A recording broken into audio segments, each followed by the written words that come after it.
রাগ উঠলো না? এমন সবাই রাগ ওঠে যখন অন্ধ কানের মতো চার তার গায়ে জিনিস ছোড়েন। যুবকটির কানে কথাগুলো কর্ণপাত হতেই রেগে পিছন ফিরে তাকালো। কথাটা তেই বলেছে। সেও আগুন চোখে যুবকটির দিকে তাকিয়ে আছে। যুবকটি রেগে বাইক থেকে নেমে তের মুখোমুখি এসে দাঁড়ালো। Who are you and how dare you to throw stupid things? তেও চোখে চোখ রেখে বলল, as you throw this thing in my head. তুমি জানো আমি কে? আমার সামনে এই মুহূর্তে গলা উঁচিয়ে কথা বলার সাহস কি করে হয় তোমার? এর শাস্তি কতটা ভয়ঙ্কর হতে পারে জানো? তে ঠোঁট বাঁকিয়ে হেসে বলল, হ্যাঁ অবশ্যই জানি আপনি কে। এই মুহূর্তে যে আমার সামনে দাঁড়িয়ে আছে সে একজন বড়লোক বাপের বিগড়ে যাওয়া ছেলে, যারা পথে ঘাটে চলা মানুষদের মানুষ মনে করে না। আর ম্যানার্স তো সে জানেই না। আশেপাশে ইতিমধ্যে ছোটখাটো ভিড় জমে গেছে। যুবকটি তার যেই সব সাঙ্গ পাঙ্গদের সাথে বসেছিল তারা, তের 3 বান্ধবী সবাই সেখানে এসে উপস্থিত হলো। এভাবে লোক সম্মুখে একটা অচেনা মেয়ের এহেন অপমান কাটার মতো বুকে বিঁধল তার। যুবকটি হঠাৎ তের গাল চেপে ধরে বলে উঠল, মাইন্ড ইউর ল্যাঙ্গুয়েজ মিস। তোমার মতো মিডল ক্লাস মেয়েদের থেকে কিচ্ছু শিখতে চাই না আমি। গেট লস্ট, না হলে আমার থেকে খারাপ কেউ হবে না। আর এক মুহূর্তের জন্য আমার চোখের সামনে দেখতে চাই না তোমাকে, না হলে এর পরিণতি খুব খারাপ হবে। হেল করে দেবো তোমার জীবন। তেও রেগে গিয়ে সপাটে গালে চর বসে দেয়। এহেন ঘটনার জন্য কেউই প্রস্তুত ছিল না। তের বান্ধবীরা ভয়ে মুখে হাত দিয়ে ভয়ার্ত দৃষ্টিতে দাঁড়িয়ে আছে। তে জোর গলায় চেঁচে উঠল, আপনার সাহস কি করে হয় আমাকে টাচ করার? মেয়ে দেখলেই মুখ দিয়ে লালা করায় না? একে তো নিজে দোষ করেছেন, তার উপর গলাবাজি করছেন, আর এখন ডাইরেক্টলি আমার গায়ে হাত দিলেন। চরিত্রহীন কোথাকার। যুবকটি রক্ত চক্ষু নিয়ে তের দিকে তাকিয়ে আছে। রেগে তে এখনো ফুঁসছে। যুবকটি হঠাৎ তের হাত চেপে ধরে বলে উঠল, আজ যেই বাড়াবাড়িটা করলে তার জন্য তোমার জীবন একেবারে হেল করে দেব মিস। আর তার জন্য কিন্তু আমি দায়ী নই। ভেবেছিলাম ছেড়ে দেব, কিন্তু আমার গায়ে হাত তোলার পরিণাম সারা জীবন ধরে ভুগতে হবে তোমাকে। বলেই তের উত্তরের আশায় না থেকে টানতে টানতে ওকে নিজের গাড়ির কাছে নিয়ে গেল। তে সমানে হাত মোছামুছি করছে আর চেঁচাচ্ছে, ছেড়ে দিন, ছেড়ে দিন আমায়। কোথায় নিয়ে যাচ্ছেন? আমি কিন্তু চেঁচিয়ে লোক জড়ো করব। কিন্তু ততক্ষণে তেকে ঠেলে নিজের গাড়িতে বসিয়ে দেয়। যুবকটির বন্ধুরা বাইরে থেকে বলতে থাকে, ছেড়ে দে ভাই মেয়েটাকে। আরে বাচ্চা মেয়ে, ভুল করে ফেলেছে, এভাবে ওকে কোথায় নিয়ে যাচ্ছিস? কিন্তু যুবকটি কারোর কথা তোয়াক্কা না করে তের হাত জোর করে বেঁধে দিয়ে গাড়ি স্টার্ট দেয়। তে চেঁচিয়ে যাচ্ছে, আপনি কিন্তু একদম ঠিক করছেন না, আমার হাতের বাঁধনগুলো খুলে দিন। এভাবে একটা মেয়েকে একা নিয়ে যাওয়ার মানেটা কি জানেন আপনি? চরিত্রহীন। যুবকটি বাঁকা হেসে জবাব দেয়। তে রেগে কোনো উপায় না পেয়ে পা দিয়ে জোরে যুবকটির গায়ে লাথি মারে। এটাই যেন বাকি ছিল তার রাগটা শেষ পর্যায়ে পর্যন্ত নিয়ে যাওয়া। এবার তে ভয় কেঁদে দেয়, প্লিজ প্লিজ আমায় ছেড়ে দিন, আমার মা বাপি আমার জন্য অপেক্ষা করছে। সেটা এর আগে মাথায় ছিল না, কিন্তু আমি তো এমনি এমনি তোমায় যেতে দেবো না। অনেক বাড়াবাড়ি রকমের কথা বলেছ আমার সাথে। আজ তোমার এমন হাল করব যে লাইফে আর গলায় জোর থাকবে না। বলেই পকেট থেকে একটা সাদা রুমাল বের করে তের মুখে চেপে ধরলো। তে ছটফট করতে করতে জ্ঞান হারিয়ে ফেললো। হঠাৎ নিজের মুখে জলের ঝাপটা অনুভব করে জ্ঞান ফিরে পায় তে।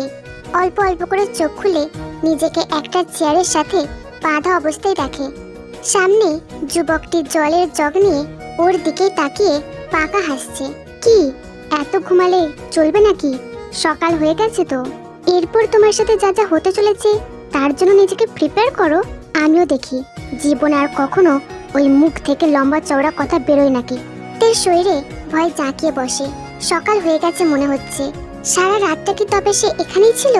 এই মুহূর্তে একটা ছোট্ট গোডাউনে ওরা দুজনে একা।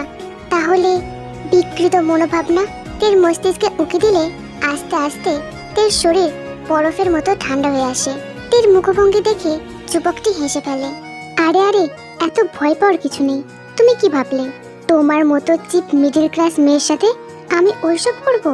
এতটাও খারাপ দিন আসেনি আমার। ইনফ্যাক্ট সেরকম কিছু করবো না। তে এবার চেঁচিয়ে বলে উঠল, তাহলে সারা রাত আমাকে এখানে আটকে রেখেছেন কেন? আপনার মতলব আমার একদম ভালো ঠেকছে না, আমায় যেতে দিন এখান থেকে।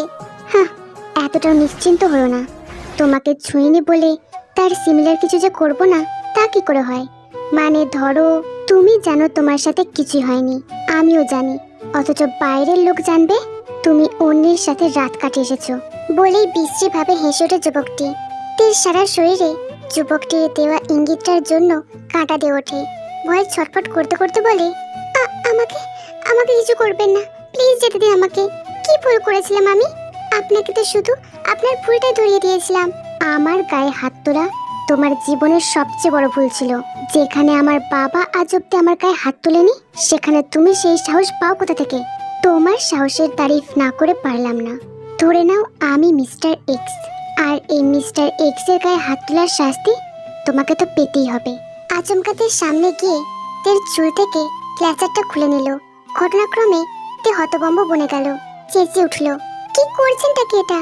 আমাকে কি ছেলে খেলার বস্তু পেয়েছেন? যুবকটির শরীর দুলিয়ে মৃদু হাসলো, যেন মনে মনে বলল, এখনো এত গলার জোর। তারপর সে ক্লিপটা দিয়ে তের মুখটা ধরে ঠোঁটের জোরে চেপে ধরলো। এর ফলে ঠোঁটের কোণ বেয়ে রক্ত গড়িয়ে পড়লো। তের মুখ দিয়ে ব্যথাতুর আর্তনাদ বেরিয়ে এলো। এরপর হঠাৎ কিছু না বলেই তের সালোয়ারের কাঁধের দুই দিকটা টেনে ছিঁড়ে দিল যুবকটি।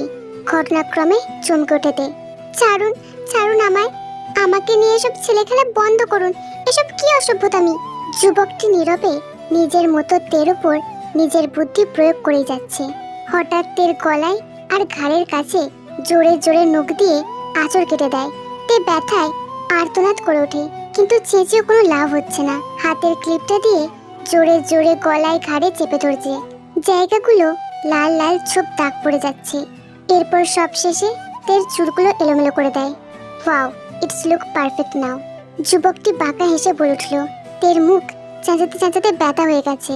তার সরল মন এখনো যুবকটির আসল চাল বুঝতেই পারছে না।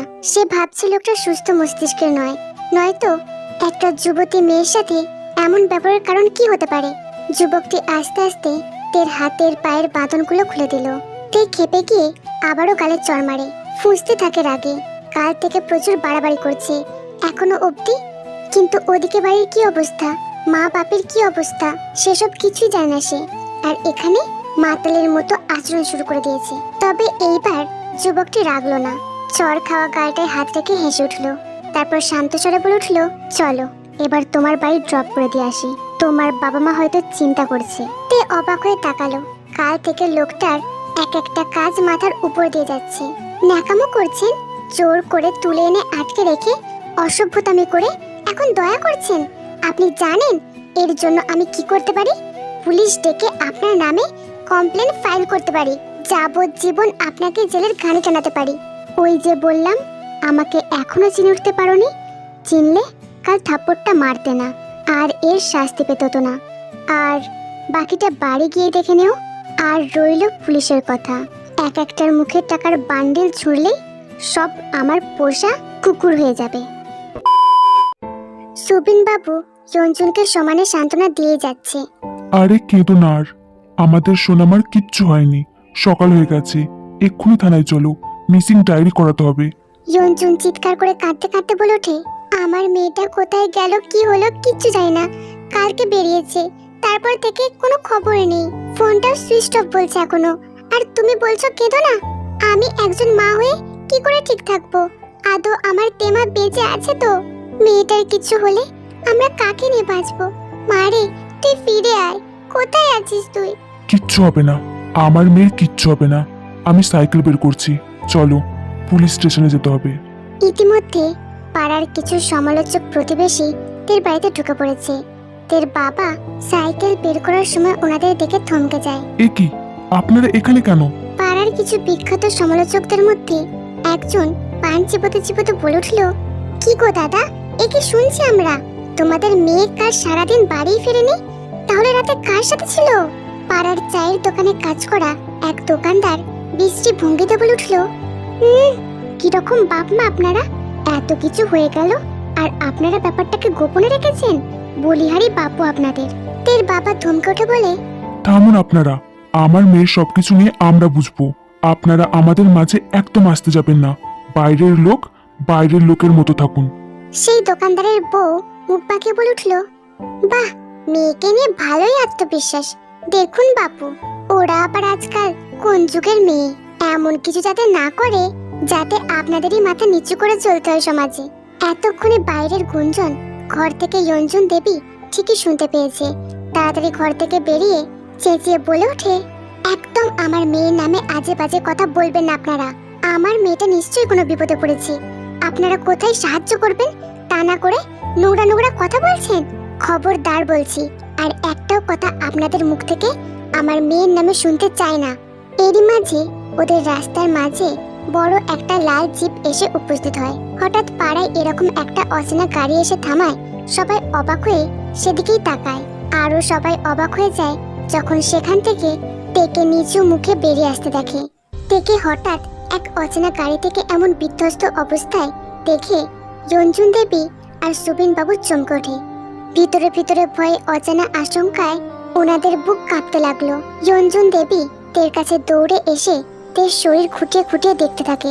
তারপর প্রশ্ন করে, তে তোর শরীরের এই অবস্থা কি করে হলো? কে ঘটিয়েছে তোর সাথে?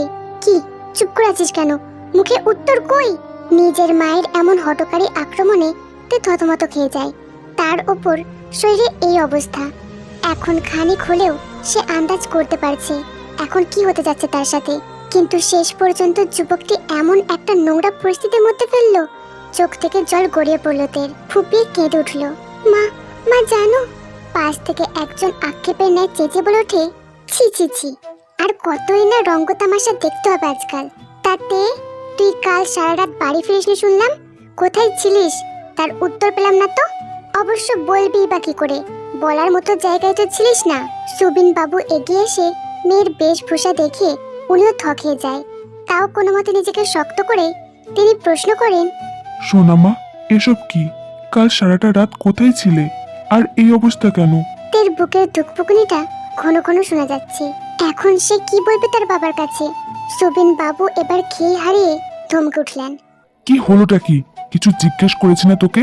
দোকানদারের বউ পাশের একটা চেয়ারে খুব আয়েসি ভঙ্গিতে বসে পড়ে। উনি আবার বেশিক্ষণ দাঁড়িয়ে থাকতে পারেন না, হাঁটুর ব্যায়ামও আছে।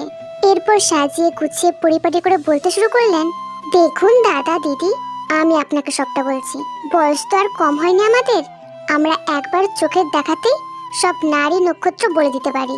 মানুষ হিসেবে তো উপকার করাটা আমাদেরই দায়িত্ব, তাই না? তের বাবা মা তখনও ওনাদের দিকে উৎসুকভাবে তাকিয়ে আছে। তের নিঃশ্বাস ভয়ে ঘন হয়ে আসছে, বুকে জোরালো কম্পন শুরু করেছে। পরপরই সবার উদ্দেশ্যে দৃঢ়তার সাথে মহিলাটি ঘোষণা করলো, এই মেয়ে সারা রাত ছিল। পোশাক আশাক দেখেই তো আশা করি কারোর আর বুঝতে বাকি নেই। তের বুকটা ছ্যাদ করে উঠলো। এখন সে সত্যিটা কিভাবে বোঝাবে সবাইকে? বাপি বাপি আমার কথা শোনো। সুবিন বাবু তাকে থামিয়ে দিয়ে বলে, কার সাথে ছিলে সারা রাত সেটা আগে বলো। বাপি বিশ্বাস করো, আমি ছেলেটার সাথে ছিলাম না। বাকি কথাটা শেষ হওয়ার আগে সোপাটে চড় মারে তের গালে। তে থমকে গিয়ে গালের ওপর হাত রাখলো। জীবনে একটা ফুলের টোকাও তার বাপি তাকে লাগতে দেয়নি, আর আজ সোজাসুজি গায়ে হাত তুললো। তে ছলো ছলো চোখে তাকিয়ে বলে ওঠে, বাপি। এই দৃশ্য দেখে আশেপাশের মানুষের হাসি আরো প্রসারিত হয়ে গেল। এটাই তো সুযোগ আরো মজা লুফে নেওয়ার। এই দিন দেখার জন্য তোমায় জন্ম দিয়েছিল তোমার মা। এই শিক্ষা পেয়ে মানুষ করেছে আমরা। ছি, আমার তো ভাবতেই ঘেন্না হচ্ছে। তুমি আমার মেয়ে, আমাদের দৃষ্টি অগোচরে তুমি। ছি। রঞ্জুনও এসে তের গালে চড় বসালো। তারপর রেগে চেঁচিয়ে বলে উঠলো, স্বাধীনতা দিয়েছিলাম বলে তার এইভাবে ফায়দা উঠালে মুখ পুড়ি? কিসের কমতি রেখেছিলাম তোর জন্য? আজ একটা নোংরা কাজ করতে তোর বিবেকে বাঁধলো না? তোর মতো মেয়েকে পেটে ধরে ভুল করেছি। জন্মের সময় কেন গলা টিপে মেরে ফেলেনি? তাহলে আজকে আর এমন দিন দেখতে হতো না। মা! পাশ থেকে বাকিরা নানানজন নানান কথা বলতে লাগে। দেখুন বাপু, আপনাদের মেয়ে যেরকম ডুবে ডুবে জল খায় সেটা তো আমাদের কল্পনারও বাইরে ছিল। যেরকম সবসময় ওড়না দিয়ে ঢেকে রাখে, তার যে ভিতরে ভিতরে এমন ছিল কে জানতো?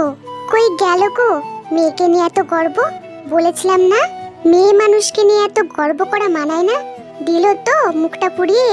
তে এসব শুনে আর চুপ থাকতে না পেরে বলে ওঠে, চুপ করুন আপনারা। আর একটাও কথা আমার চরিত্র নিয়ে বলবেন না। আমি সেই অধিকার কাউকে দিইনি। আর আপনারা আমার পুরো কথা না শুনে এভাবে আজে বাজে মন্তব্য করে যাচ্ছেন। আমাকে কিডন্যাপ করা হয়েছিল। আর ও মা, কি মিছে কথা বলে গো। অবশ্যই বলবে নাই বা কেন? না জানি কত আগে থেকে এসব করে বেড়াচ্ছে। তার যেই ছেলে তোকে কিডন্যাপ করলো সে আবার তোকে দায়িত্ব সহকারে বাড়িতেও দিয়ে আসবে? বলি আমাদের কি বয়স হয়নি?